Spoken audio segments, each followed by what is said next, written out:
Hello guys, good morning. Welcome back to my YouTube channel. This is Autoboyson. So ngayon guys ay magsishare tayo sa inyo itong ginagawa nating sasakyan naman. So ang issue nito guys ay pagka tumatakbo mayroong umuugong sa harapan pagka tumatakbo. So yan yung check natin dahil hindi ma-identify ni customer kasi ang inisip niya itong auxiliary pan, ito auxiliary pan. Ang problema kasi pagka huminto ka nawawala, so hindi auxiliary pan ang problema dahil nawawala siya pagka humihinto. Pagka huminto yung sasakyan nawawala yung ugong na parang tunog auxiliary pan. So hindi dito kasi kung hinto ka na nawawala itong auxiliary pan ay continuous to na umiikot. So hindi dito sa mga running parts o running components. So ito yun. So ito yung umaano. Ayan o.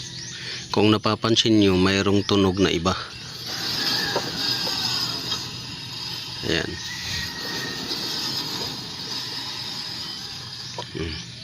Meaning, dalawa lang siya.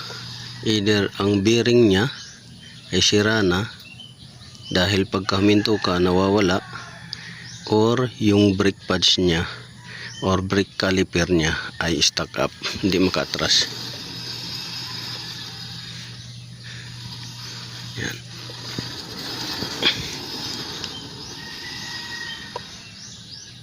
Yan, may tunog siya na iba.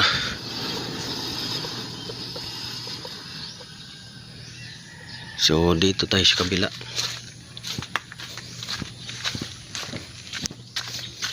Paikutin natin to. Ang problema ay umikot to isa. So susungkitin natin ngayon guys ng flat screw. Kuha tayo ng flat screw.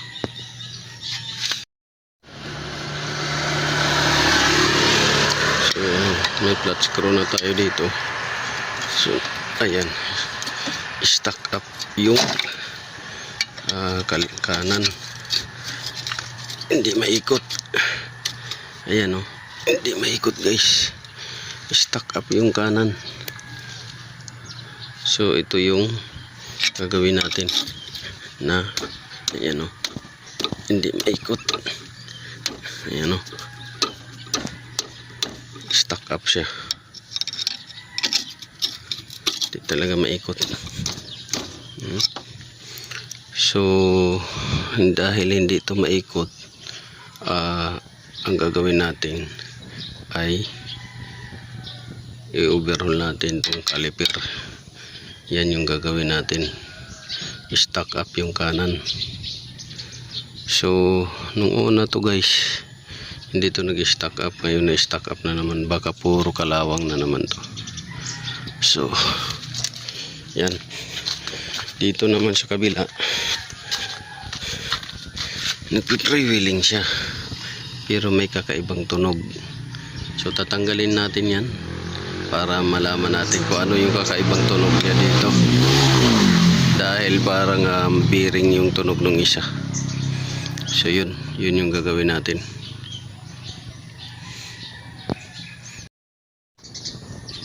So ito na guys yung kondisyon ng brake pads niya.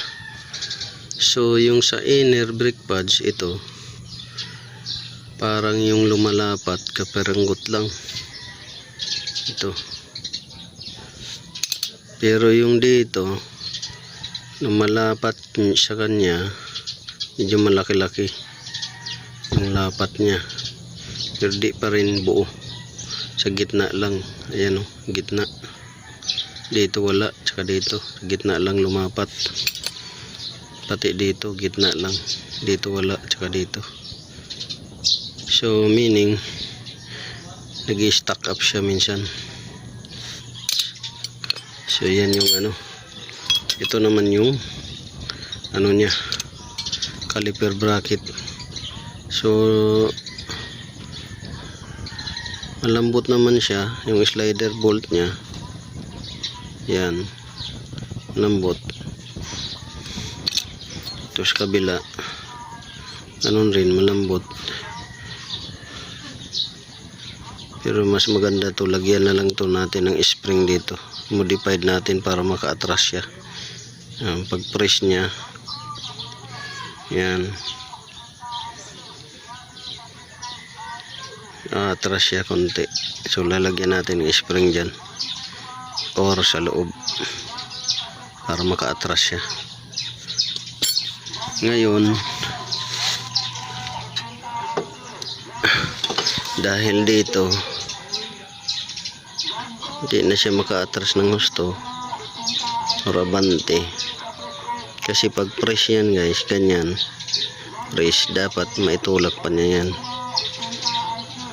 So i-modified na lang natin to, lagyan ng spring dito sa loob or dito sa labas. Yan. Tapos dito naman, ito may stock up na to, kinalawang. Ganito yung sakit pagka tag-ulan guys,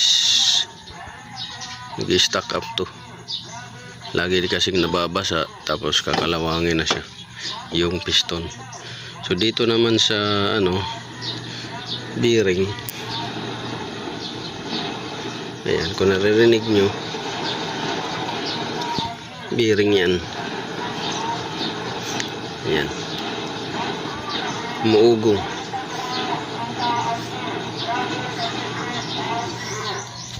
So tatanggalin natin yung bearing nito at para mailabas natin. So ayan guys, parinig ko sa inyo guys yung tunog ng bearing.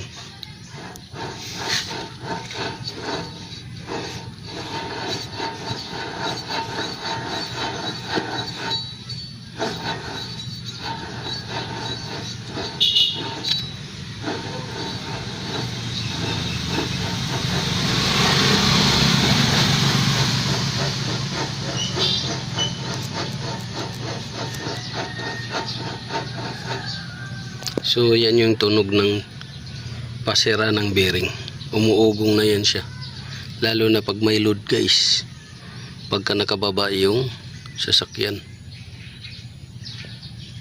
So yan,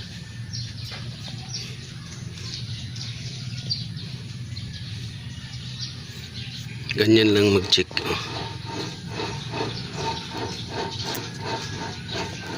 Tunog ng bearing.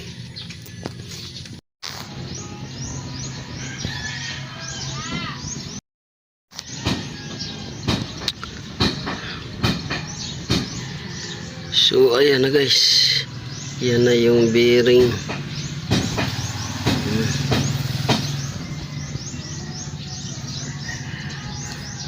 Stuck up, wala ng grasa, stuck up, sira, pinasok ng tubig, kalawang.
So yun lang guys ang may share ko sa inyo, update ko kayo nito pagka napalitan natin ang bearing at repair kit ng caliper.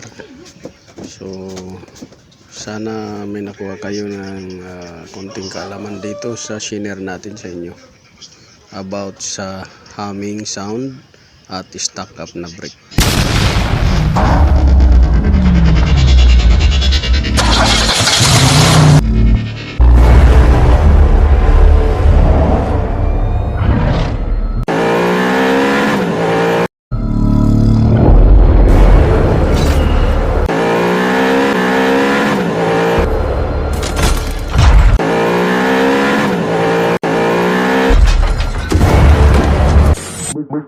Make